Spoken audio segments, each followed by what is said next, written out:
I'm Mark. I'm Domino. And welcome to Rock City. This week we've got plenty of music news. We have a review of Megadeth's new album, Super Collider. We're also going to be telling you our top 3 picks as far as albums, and we're going to talk about Lords of Dogtown and rock cinema. Oh yeah. And also don't forget to follow us on Twitter. And check us out on Elysium.com.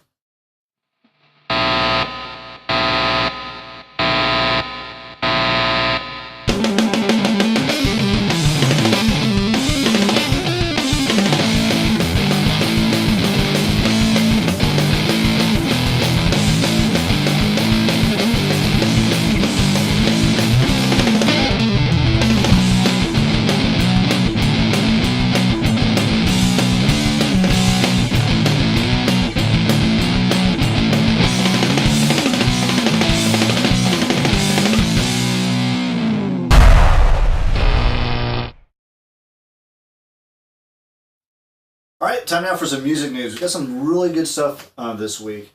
I'm a huge Aerosmith fan. The first time I saw them was in 1980. And they have a really cool video. It's kind of underground called Live at the Texas Jam. And it's like back from, I want to say, the mid-80s. And they've done a few other things as far as concert footage-wise, but not a lot. Well, they have new DVD coming out called Rock on the Rising Sun, July 23rd. And these guys can still rock. Even though they're all in their 60s, they can still bring us. I'm really looking forward to checking this out. Right on. Well, another thing that we can check out, Rob Zombie is bringing a haunted house to California. Cool. Right outside of Los Angeles in Pomona. Oh, nice. It's going to be running from like October to November. And they're going to have, the haunted house and some musical acts, Nice. And it's going to be a good all-around place to go and get the shit scared out of you and then, hang out and listen to some tunes. Well, he's going to put on one hell of a presentation. Yeah. I mean, if the way his mind works, that should be one cool haunted house. I think it's going to be just like the ride in House of a Thousand Corpses. Oh, that would be cool. They need to bring back Dr. Satan. Yes, they do. Dr. Satan! That'd be great. That would be the ride of all rides. That would be. Also, Mike Portnoy from Dream Theater, also from Avenged Sevenfold, who we're going to talk about a little later on, and his latest project called Adrenaline Mob. They had a couple CDs out. Actually, they have an EP, which is a cover EP, and they also have a originals album. They're both very good, very 80s kind of esque. Well, he decided to quit after just those two releases, and now he is going to focus more of his attention on a band called Winery Dogs, and it features Billy Sheehan from Mr. Big, and he's also in David Lee Roth's band at the very beginning, and Richie Kotzen, who's done some fusion stuff and like some jazz stuff. I think most people that are watching probably know him from Poison. He did a Native Tongue, which is actually pretty cool Poison album. It doesn't sound anything like Poison. It's more bluesy. He's also the lead singer of that band, that project. So that's kind of where Mike Portnoy is focusing his attention now. Right on. Yeah. In other news, there's going to be an unauthorized biography about Pantera. It's going to be called Reinventing Metal: The Truth About Pantera and the Tragically Short Life of Dimebag Darrell. It's by a British author named Neil Daniels. So we're going to look for that to be out around September 10th. Well, cool. Now, what do you feel about unauthorized biographies? I don't really recommend unauthorized anything, but everybody has got their right to their own opinion. Exactly. So it's definitely worth a look. I agree. James, what are the odds that maybe he's got some information that I haven't heard yet? Yeah, I agree with Maybe that. he's got a different opinion or a different spin on a situation that we all know about. I mean, because everybody knows about the death of Dime. Right. Most of us metalheads can probably remember where we were at and what we were doing definitely. when we got the news. So anything related to that is going to be interesting to me. So I think the rest of our viewers are going to be somewhat interested. I agree, and I am as well. I mean, I'm kind of like with you, whole unauthorized thing, but you never know. Some people's perspectives are a little different, and I've read some unauthorized biographies where you pull out stuff that you know that is probably factual. Because a lot of those are reporters who've done interviews with them. Yeah, and that makes a totally different ball game as well because they've had some interaction with him at one point in time. So I agree. I think it'd be interesting to read no matter what, especially being where we're from in the Dallas-Fort Worth area, and they were such pioneers there. Yes. So my first tattoo is Cowboys from Hell.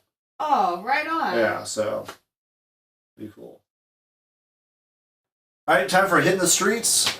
Unfortunately, this week is a little slow. Slow. So the one I came up with was Black Star Riders. Their debut album, and they have 3 core members from Thin Lizzy.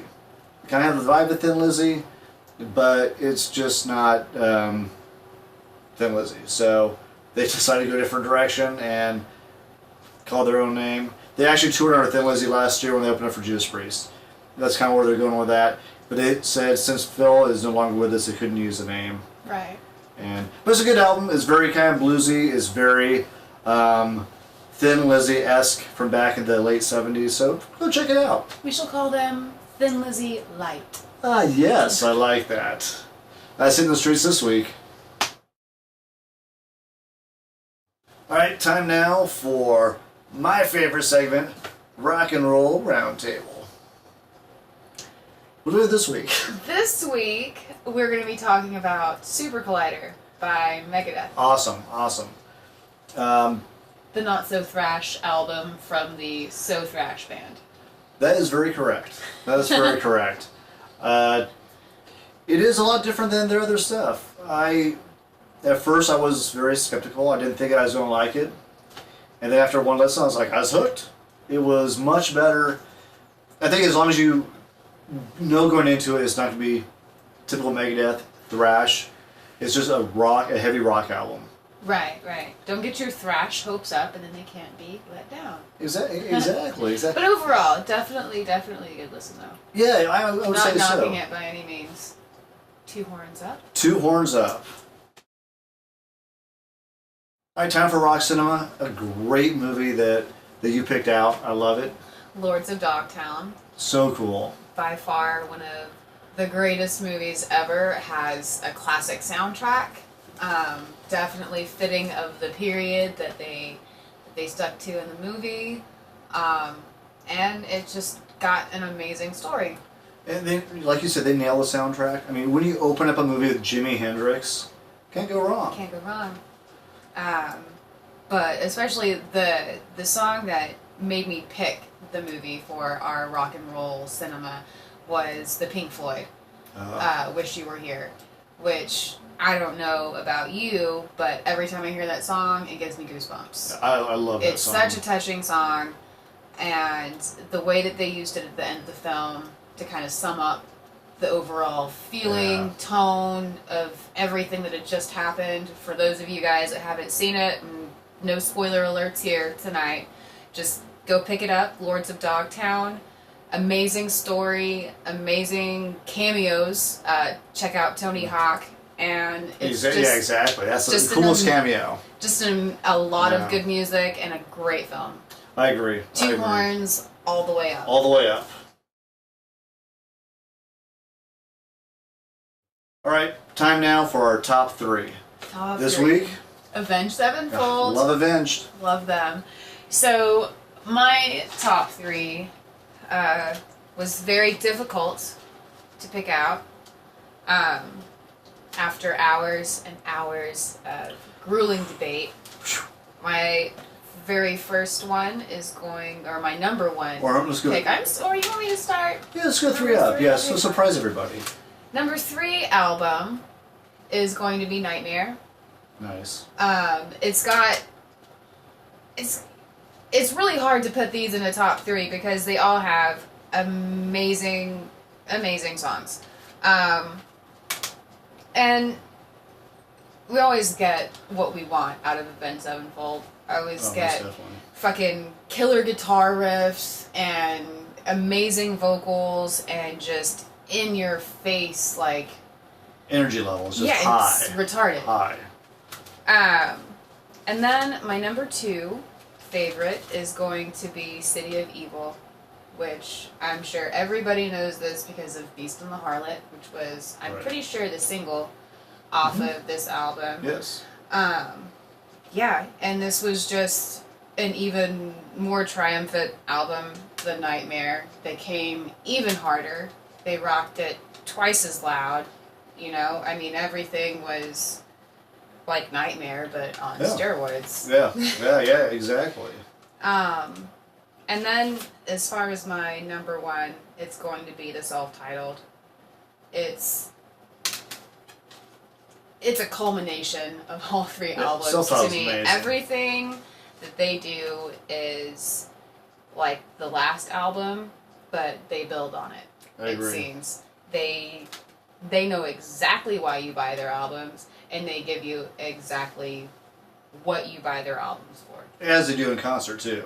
They you it. totally It's get like, what you pay for when you go to see If you've them. not seen Avenged, go see them when they come to town.